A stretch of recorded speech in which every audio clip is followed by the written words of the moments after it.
First of all, let me say the reason we did not comment or answer it, we laughed about it because it is it's a ridiculous statement. We come here to observe every participant. Just a day before we were with President Nagabe, and we went through many things there. And before then, the first group we met was Mr. Mpofu, the Secretary General of Zanu-Pf, with his entire team. And we exchanged ideas. So if you take a picture with me and Mr. Mpofu and you support CCC, then you create a story. He has been, he's favoring Zanu-Pf. Then you don't understand the role of observers. If we don't go where he is, how will we observe? Observing means you are seeing. So we went to see, but we did not go with him. That was the naughtiness of that story. And that is why we did not answer it. Somebody decided to say, we went with him. No, we didn't. We were at that polling station when Mr. Chamisa came. We made no contact with him. We didn't speak with him. We were observing from far. He left without any eye contact. And if that is wrong, then why are we here? Why do we come here and put on these jackets if we are not supposed to see what these people are doing? What if he had been beaten there, or he claims that they didn't allow him to vote? How do we know? How do we stand by that if we never observe? So I think we felt, sorry for using this word, we felt it was a cheap article which might have had a reason behind it. That's really what we say. And let me be clear, this country is Zimbabwe. And I hope this doesn't get me into trouble again. This is where President Mugabe comes from. A man that really explained to us in the region what it means to be nationalistic. We don't do these elections, and we need to get that out of our minds. This thing going around that you are West or East. Some of us, and the SADC principles, we don't do these elections for the West or for the East. We do them for ourselves. And if we are not original in the manner we're doing these elections, we always point at each other, you are with the West. When they're voting in America, do they say we are on Africa's side or we are on Asia's side? They just vote on their side. And so I think let's get away from that and concentrate on what is our interest as Africa, as Africans, and as we vote. Let's not always say we are doing it for this one or for that one. Let's do it for ourselves. I thought it was important for me to clear that. I didn't want to talk about it, but you started it. That's why I have decided to answer it. No, sir. We were basically doing our job for which we were sent by our bosses from Botswana to make sure that we do the right thing. There's another question about the flight. Yes. Yeah, we had...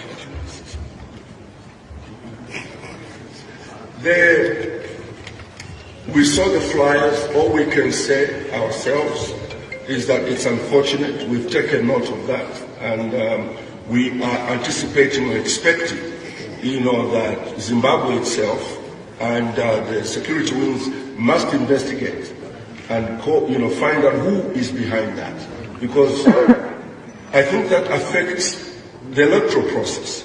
Some people pick it up, read it, and believe the message that was there, and they don't go and vote. And that is really interfering with the electoral process.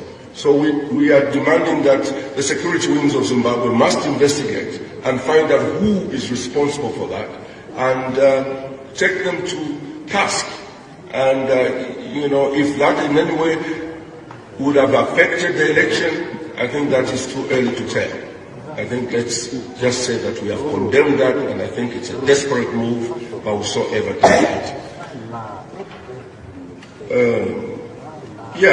I think I'm done for that. Well, there you have it, guys. SADC is spoken. This is Dr. Mumba, the guy Angachtaura. He's the head of the SADC Observer Mission, appointed by President Hakainde Hichilema of Zambia. Zanu-Pf is used to the past, still stuck in the past, used to that issue. Kuti SADC would always rubber stamp and whitewash all the nonsense that Zanu-Pf does, right? But this time around, they've been caught in flagrante, and for the first time, in the history of Zimbabwean elections, SADC is finally speaking truth to power and saying things as they are, right? And Zanu-Pf starts panicking, you know, and it's crazy that because they announced yesterday that they won. Patrick Chinamasa said they've won the presidential race 60% and they have a 2/3 majority. If they have a 2/3 majority, why are they panicking? I'm sure some of you, maybe all of you, will know that they raided my offices as Zesni and confiscated equipment and gadgets and arrested Zesni officers. And the allegations are, well, they wanted to announce the results together with Chamisa. Yet, after doing that, which is of course crazy, right? That is unfounded. But after doing that, they themselves announce the results. They say Chamisa and Zesni are going to announce results and that is illegal.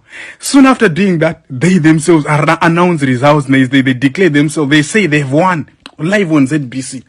Imagine. And you expect SADC to just whitewash everything. Of course, let's not get ahead of ourselves. Reporting SADC is just preliminary, okay? They will issue a comprehensive one after my results are declared on EZEC, right? But so far so good. At least for the first time in history, SADC is finally standing with the people. Finally, standing for what is right. We can take small gains. With Zanu-Pf, we can at least take, these small gains. But in my video yesterday, or was it the day before yesterday, I clearly said it, that, look, we expected Zanu-Pf to do all these crazy things. We expected Zanu-Pf to rig. We expected Zanu-Pf to not make it fair for the opposition. We knew it wasn't going to be fair, but we underestimated them. We did not think they would sink this low. They've sunk so low, shame. No one could have predicted that. Oh, at least I didn't predict it. I knew it would be unfair, but not to that level. To the level of literally spending the whole day musana of water. That was a new law. But if you look at it, it was a calculated move. They are not crazy, these people. They know what they are doing. It was well calculated to target my strongholds, the opposition. If you look at it, it affected mainly Harare, Bulawayo, and Manicaland, mainly. And those are the strongholds of opposition. In the 2018 election, Chamisa won Harare. He also won Bulawayo. He also won Manicaland. So they're trying to frustrate the voters. Remember, Harare alone is the highest number of registered voters. Okay? Almost 1 million. In fact, if you include Chitungwiza, more than 1.2 million.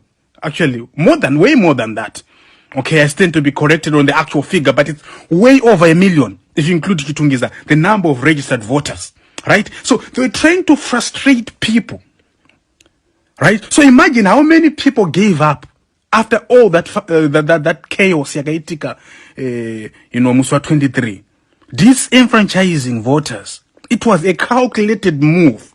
It's voter suppression 2.0 to frustrate, the supposed, strongholds of the opposition. And that obviously benefits Zanu-Pf. There is no way, a competent observer can just, rubber stamp this and say, yes, nothing is amiss. Definitely, this election is rigged. Chero Chamisa right now against our winner. Zeki kaita press conference right now, ikavayati duly elected Nelson Chamisa. This election remains not free, it remains not fair, and definitely not credible. Chamisa aga winaba, you would have just won an election that is not free and fair and definitely not credible. It will only mean the cries of the people, the voice of the people was just way too much. This almost unbelievable level of rigging an election. And I'm sure some of you who are on Twitter, you would have seen that this Benson Matinyara, a guy saying that the environment, is uneven, the playing field is uneven because of sanctions. So therefore, Zanu-Pf should rig the election because of sanctions. Imagine. And the guy calls himself an academic. He calls himself a Pan-Africanist. No Pan-Africanism, yoyo.